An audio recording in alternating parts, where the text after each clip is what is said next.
Coffee 11 మండలాల్లో కూడా పెరుగుతుంది. ఇదేంటంటే అటవీ భూమి పరిరక్షించడానికి, అంటే అటవీ సంపద పోకుండా మన పోడు వ్యవసాయం గిరిజనులు ఇక్కడ ఎక్కువ చేస్తుంటారు. దాన్ని నివారించడానికి కాఫీని మొదటిసారిగా ఇక్కడ ప్రవేశపెట్టడం జరిగిందండి. అదే ఇక్కడ ఏపీఎఫ్డిసి తోటలు ఉన్నాయి, గవర్నమెంట్ స్టేట్ గవర్నమెంట్ తాలూకు ఏపీఎఫ్డిసి కాఫీ ప్లాంటేషన్స్ ఉన్నాయి, కాఫీ బోర్డు కొంత భాగం ఉంది, మిగతా అయితే ఎక్కువ మంది గిరిజన రైతులు ఉంది. మొత్తం మనం 11 మండలాలు చూసుకుంటే 1,50,000 కాఫీ ఎకరాల్లో సాగవుతూ ఉంది. కానీ సరైన సమయంలో సరైన యాజమాన్య పద్ధతులు పాటించుకోవడం వల్ల కాఫీ దిగుబడి అనేది తగ్గిపోతుంది. కాఫీ అనేది ఒక వాణిజ్యపరమైన పంట కాబట్టి దిగుబడి సైజు మనకి ఎక్కువ రావాలి, ఎక్కువ పరిమాణం క్వాంటిటీ రావాలి, అలాగే క్వాలిటీ కూడా రావాలి. క్వాలిటీ అనేది కాఫీలో ప్రధాన పాత్ర పోషిస్తుంది. రేటు మనకి రైతులకు ఇచ్చే రేటు కాఫీ నాణ్యత మీద ఆధారపడి ఉంటుంది. అదేంటంటే వాళ్ళు నవంబరు డిసెంబర్లో హార్వెస్ట్ చేస్తారు, కాఫీ పంటను కోసి దాని ద్వారా మనకి అది గొల్ల చేస్తారు ఎక్కువ మంది. ఇక్కడ ఏంటంటే పప్పు చేసే విధానం చాలా తక్కువ మంది, నీరు అందుబాటులో లేదని లేక అలా చాలామంది చేయరు. అయితే ఆ గొల్ల చేసి అమ్ముతుంటారు, కానీ సరైన నాణ్యత ఉండదు. ఎలా అంటే మీకు సిమెంట్ కళ్ళల్లో ఆరబెట్టకుండా పేడలికిన కళ్ళల్లో, మట్టి కళ్ళల్లో ఇలా ఆరబెడుతూ ఉంటారు కొంతమంది. దానివల్ల నాణ్యత అనేది తగ్గిపోతుంది.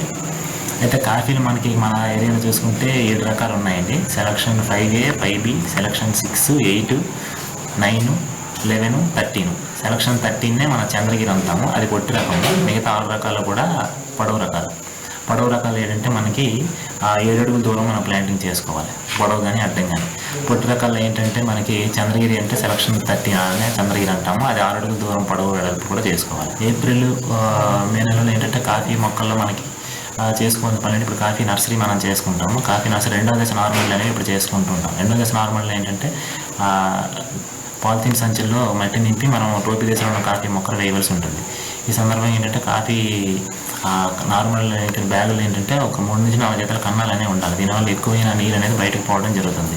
గోతులు తవ్వుకోవాలండి. గోతులు తవ్వుకుని మనం జూలై నెలలో కాఫీ మొక్కలు అనేది 2వ దశ నార్మల్ ముగిసిన తర్వాత నాటుతాం. అయితే గోతులు తవ్వేటప్పుడు ఏంటంటే మనకి 2.5 గొయ్యి పొడవు వెడల్పు లోతు కూడా తవ్వి ఆ గొయ్యిని మనం మళ్ళీ కప్పేటప్పుడు కొంచెం గత్తం అందులో వేసుకోవాలి. గత్తంతో పాటు తిరిగి కప్పాలి. తిరిగి కప్పేసి మళ్ళీ మార్కింగ్ పెట్టుకోవాలి. పెట్టుకున్న తర్వాత 5వ జత ఆకులు వచ్చిన తర్వాత ఆ నర్సరీ మొక్కలు 2వ దశ నార్మల్ మొక్కలు తీసుకొచ్చి గోతుల్లో వేసుకోవాలి మార్కింగ్ చేసి పెట్టిన దగ్గర. అలాగే ముఖ్యంగా 2 విషయాలు ఏంటంటే మన కాఫీ పెరిగే మన ప్రాంతాల్లో ఎక్కడైనా సరే మనకి కొమ్మలు తెంపుకోవడం చాలా ఇంపార్టెంట్ అండి. ఫిబ్రవరిలో మొక్క అంతా హార్వెస్టింగ్ చేసిన తర్వాత పళ్ళని ఏరేసిన తర్వాత కొమ్మలు తెంపుకోవడం అనేది చేయాలి. కొమ్మలు తెంపుకోవడం చేసినప్పుడు ఎండు కొమ్మలు, గొడ్డు కొమ్మలు తీయాలి, సెంటరింగ్ చేయాలి, కొరపడి ఎక్కలు తీయాలి, కొరడా కొమ్మలు తీయాలి. ఇవన్నీ కూడా నేను చెప్తూ ఉంటాను. కానీ ఫిబ్రవరి నెలలో ఆ పని చేస్తేనే మనకి పూత అనేది బాగా వస్తుంది. అలాగే పనికిరాని కొమ్మలు తీసేయడం వల్ల సైడ్కి పక్క కొమ్మలు పెరిగి సరిగైన దిగుబడి రావడానికి అవకాశం ఉంటుంది.